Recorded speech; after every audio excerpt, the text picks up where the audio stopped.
morning we are heading over here to the Woodlands Fire Department Training Center, which is going to be super cool.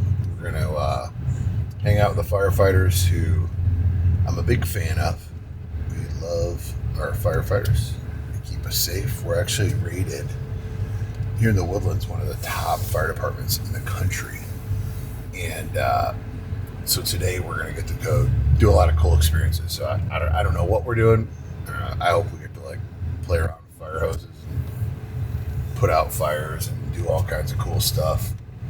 But we'll be doing that today. So should have some cool content to check out, hang out, watch the video, and hopefully do some fun stuff. What's going on, brother? How are you, man? Good to see you. How are you?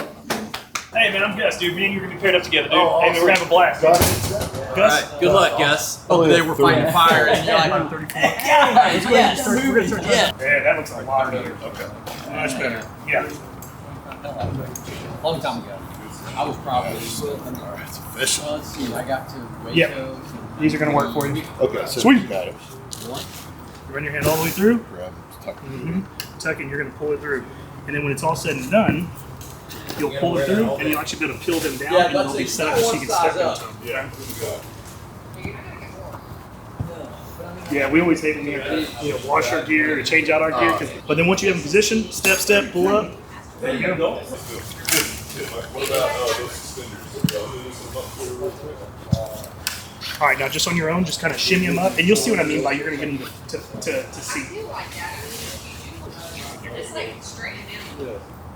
Thank you, sir. You hold your arms out. High sky. Okay, keep them up, keep it up. All right, you're good, man. Yep, we'll keep this one up. Okay. Actually, the Central Firehouse over there on Woodlands Parkway in Grogan's Mill. Okay. I'm also on the technical rescue team, so what that means I'm over here to the rescue house as well. On the wildland team, I'm also on our live bird team, so I'm on a lot of the teams out here. So I hope you're ready to have some fun. I don't know to what degree we're going to push it to today, but dude, if you're ready to have fun, I'm ready. I'm ready. Kill it, dude. Let's do it. I like that fun. So let's do it. You do the parking lot stuff and early voting. I was like, listen, I mean, after day one, I was like, I need to be the first person here and the last person to leave. It's just who I am as a competitor. You out hustle. Well, I wanted every day when they pulled in, they're like, oh, he's already there. And when they leave, It's the hustle. So I told Goochman, I was like, look, you walk when they're sleeping, and when they're walking, you start jogging. And when they're jogging, you're hitting a sprint. Yep. And you don't have to sprint forever. You just have to sprint a little bit longer than they're able to run. Yeah. And that's it. That's it. If you want to win, that's all you do. Then the next day, you get up and you start walking because they'll be laying in bed. Yeah. And that's it. And all you got to do is outperform every day. There's the losses. There are people who can sprint faster and longer, and after a while, you're just like, okay, Hats off to you. Hats off to you. I was just like a velociraptor. Like I'm listening to doors close, and I'm like, and I remember them going, like, you're crazy. They're like, you're crazy. And I was like, Yeah, but you're Whatever also a it good person. My very first campaign, I'm not going to mention his name, I saw my opponent at Walgreens, and he had a tube of Preparation H, and I was like, oh. That's when I knew. I was like, okay, I'm winning this one. I think you and I talked about it. It's a little bit of that athlete of the third person. When people were mad at the DA, they were mad at positions that the DA had to take. They didn't know me personally. That's right. I'm funny. I mean, I don't take myself seriously. I've never taken myself seriously. I don't stand on ceremony. I've never had an employee in my life. I had 140 people that worked with me. We all had different jobs. And at the time, I was the highest paid. I was the highest paid coworker, but it was influence more than authority. Yes. If you start having to use your authority, it's so brittle. Whereas if you use your influence, it lasts. it's leadership. And people want it. Man, it's the one thing I'm going to teach all the new coming DAs is like, you have authority within your four walls. If you think you have authority and you try to use your authority with the sheriff's department or hospital department, you can. And it's going to break immediately when you turn your back. You have influence. And that influence will last a lot longer. Yeah. It's positive, or you can negatively influence somebody. With us today, our men and women love this opportunity to be able to educate y'all, give you a little perspective on what we do day in and day out. So what you'll be wearing today is the MSA G1 SCBA. It's been out in the market since 2015, and I believe on Woodlands Fire Department's next purchasing cycle, I think it will be in consideration in field evaluations. We're going to be taking a base vital. Yeah, start a line. So go on your finger. Okay. Might need to use your top one first and then do that. It should be, yeah. I'm Priscilla. Nice to meet you. Sam. Yeah, what's your name? Nice to meet you. What do you do? I'm on the top sheet. Okay. Yeah. Oh, paramedic. So that could probably be why. It's a little high, so we'll document that. Nice meeting you and have fun today. Thank you. All right, we're gonna do some cool stuff. So we'll be fully suited up. It's gonna be exciting. It's probably gonna be super hot. Excited to be here.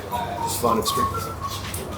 Y'all are gonna get to push, you get to feel that heat, just get to get aggressive and push it, okay? Yeah, it should be I fun. love this. Sweet.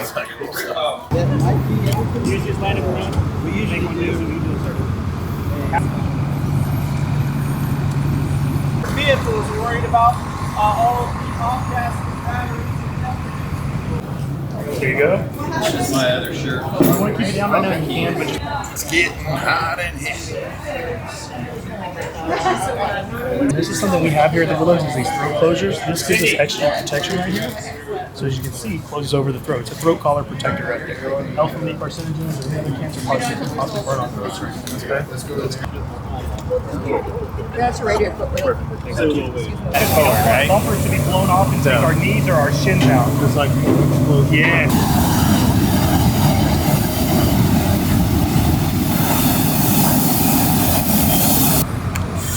There you go. We're gonna have three. It was every way you want to carry it. Go.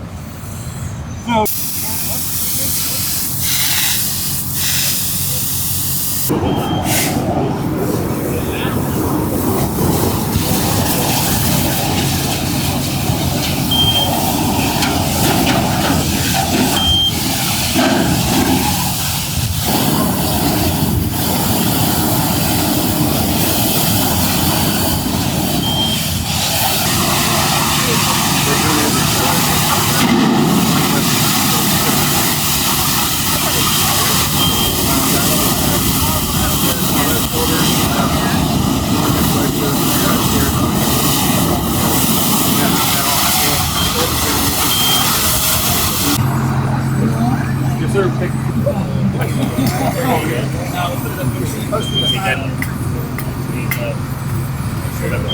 Good? Awesome. I know you will. Don't waste the tax dollars. Hot. It's fun. It's fun to be on, being right at the fire, but the other part of like being behind the guy who's at the fire, making sure to support the rope and watch his back.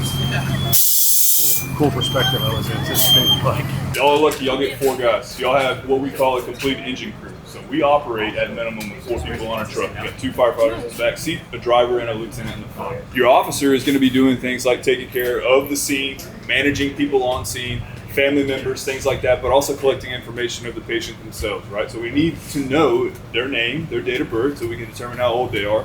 We need to know if they have any allergies. We need to know if they have any kind of medical history at all. And we need to know if they take medication on a daily basis. So you get up on them, sir, can you hear me? Nope. Okay, then we're gonna lay hands on them, right? Shake them a little bit, see if they wake up and they respond to physical touch. They don't do that, I'm gonna reach down and I'm gonna check for a pulse in my carotid right here. If I don't feel a pulse, what do y'all think we need to do? Initiate CPR. Once we get upstairs, we're going to walk you guys through the entirety of a CPR call, what we do, and what we need to do, what we're going to do if we get pulses back and if we don't. Okay? So we'll be like, sir, can you hear me? No, you can't hear me. Okay, I'm going to feel for a pulse. Oh crap, I don't feel a pulse. Okay, so we need to start CPR. So at a rate of 100 to 120 times a minute for 30 reps, somebody start CPR. Set. Yep. So you'll put a hand placement right there, so one on top of the other. Drive with the palms of your heels, or the heels of your palms, and push down. So you want to go push the chest down about as far as you possibly can. So we'll stop for a pulse check, we'll verbalize that, and then we'll place the pads in the correct position. So if you will, take this one, take it off the plastic and put it in the middle of his chest. Here we go. And then we're going to set the patient up and you're going to put that right in the middle of his back, even where this is going to be. So in this scenario, we're going to continue to pump chest. We'll pause for a pulse check, and I have a shockable rhythm showing on my monitor. So it's calling for a shock. Yeah, buddy. There you go. This is the area.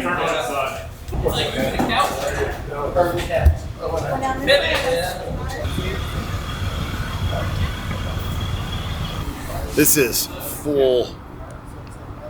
That is sweat. This is just being in here. Imagine what these guys have to deal with every day. This is me being in this thing for 45 minutes. Unbelievable how hot it is. It's awesome. Keeping us hydrated, a little Gatorade, lots of water, doing well.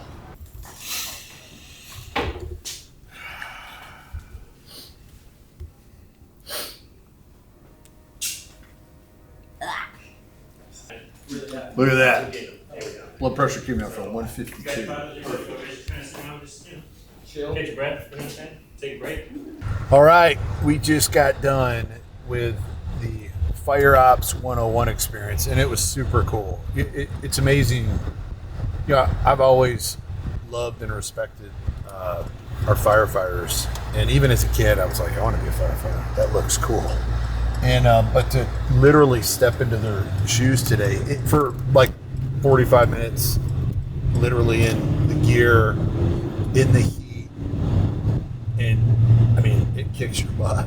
And to know that those guys are doing that every day, multiple times a day, it just makes me more grateful for them, all they do. And super grateful that they had us out to come and experience it, and to see and learn all the things like CPR and rescue and all the things we got to learn today, their gear, what they use, why they use it.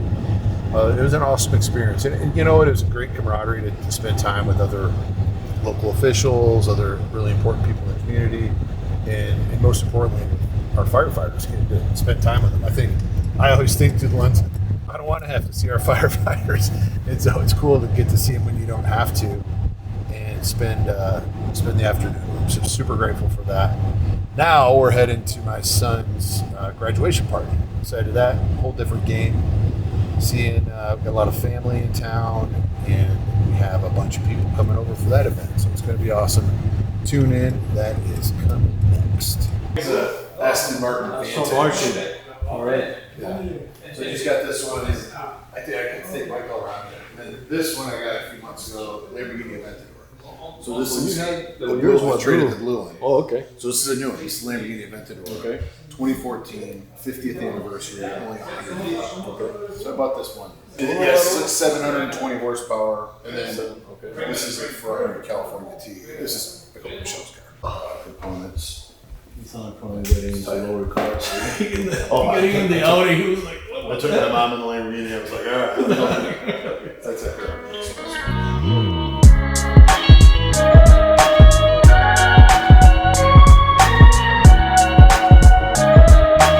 Hi, welcome to Mike Lindo's grad party.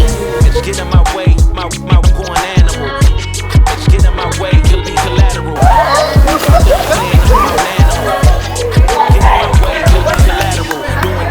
Makes me happy. It's how it feels, you know, using cool percent.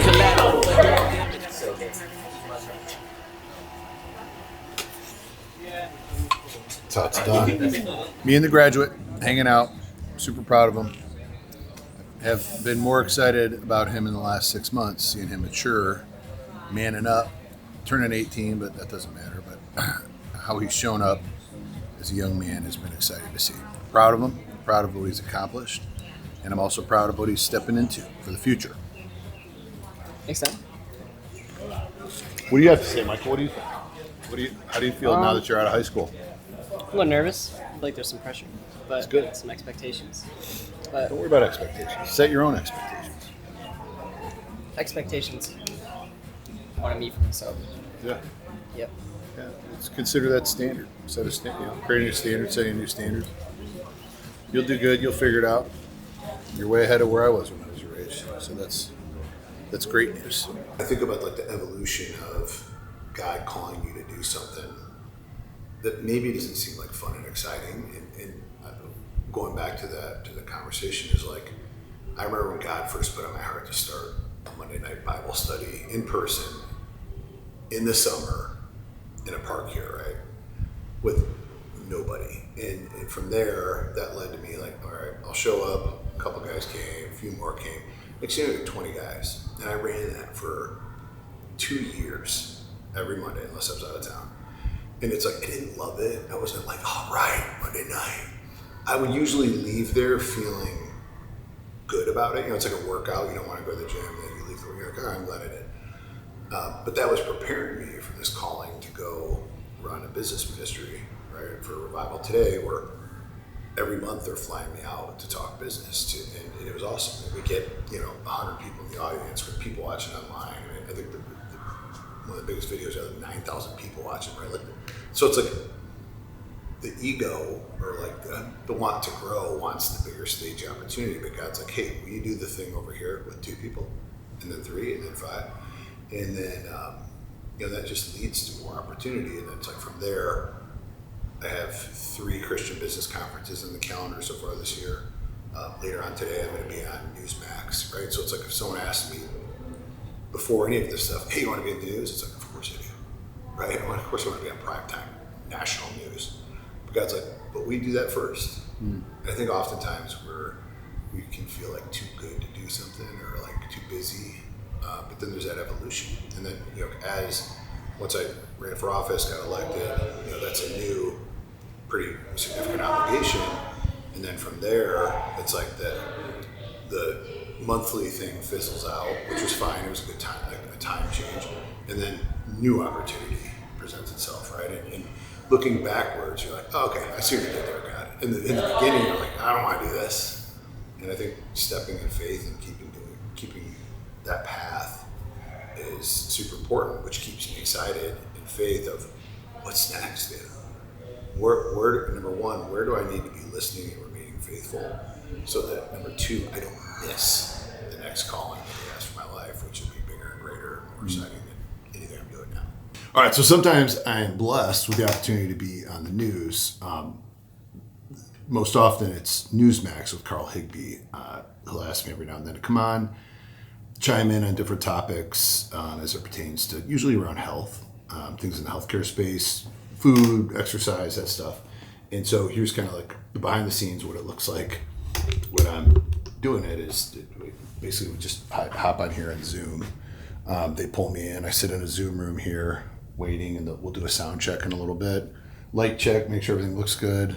And then I just get to stand by during the show, and then they kind of tap you, pull you in, and you're live on TV. It's pretty cool. First time I did it, I probably spent like an hour or 2 prepping for it and all the stuff, but really it's like 30 seconds or a minute, right? And so then like after doing it, and I used to get all excited, and usually I'll have like gym shorts on and like a dress shirt or something. I used to just overly get excited about it, but I've done it a dozen times now, and so it's not as nerve-wracking. It's actually just fun. It's like, hey, I'm on a Zoom. I just happen to be also on TV at the same time with millions of viewers. So it's super exciting. It's fun. It's cool to get thought of as a thought leader in the space of wellness and health, and them asking me to be on the show. So next up, we're going to do the show. Testing 1 2 1 2. This is Newsmax New York. Thank you for joining us today. Hi, thank you. Can you hear me okay? If I can hear you okay, we're going to start checking you in. Whenever you're ready, can you please look into the camera and count to 5? I want to check your audio. 1 2 3 4 5. $4,680. But Hey Adam, it's Christy. Can you hear me? I can. Hi, Christy. Awesome. Thanks so much for jumping on for us tonight. one of the country's leading wellness experts, founder of 1% Life, Adam Lamb. Adam, but look, you're in the tip of the spear on the wellness industry. People come to you all the time. You're like, how can I make my life better? This is a big thing in your industry. Yeah, and to the point, having medical freedom, right? It's defined a lot of ways. Hey, I don't want to have the thing that you may think I want, and there may be some other things that I am interested that someone might say, well, that's not approved, or or the FDA didn't clear it. I'm like, well, I'm not sure that I'm okay with all the things that they cleared. All right, that is a wrap for the day. Let's reflect. We started our day off with the Woodlands Fire Department, which was an amazing event. Got to go there and get in the mix with these firefighters, showing us the way. We're just so grateful to have them protecting our community. Like I said, our fire department's like one of the highest rated fire departments in the country. And it was just great to be right there with them, learn what they do, the attention to detail that they have to do, putting on the suits, getting the hose literally and putting out a car fire, which was super cool. And learning, CPR and learning all these things that we did today was a great start to the day.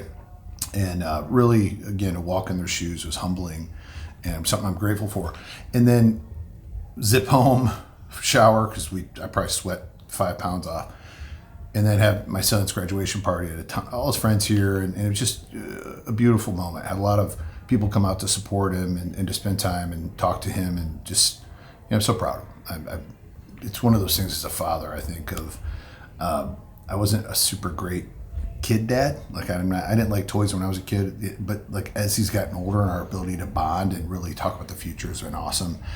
And then to wrap the day up on a Friday to be on Newsmax, my favorite news station, with Carl Higbee, who's an awesome guy. His show's amazing. It was a great day. It was a day in the life of what I end up doing when I'm not on Zoom calls all day long with clients. See you next time.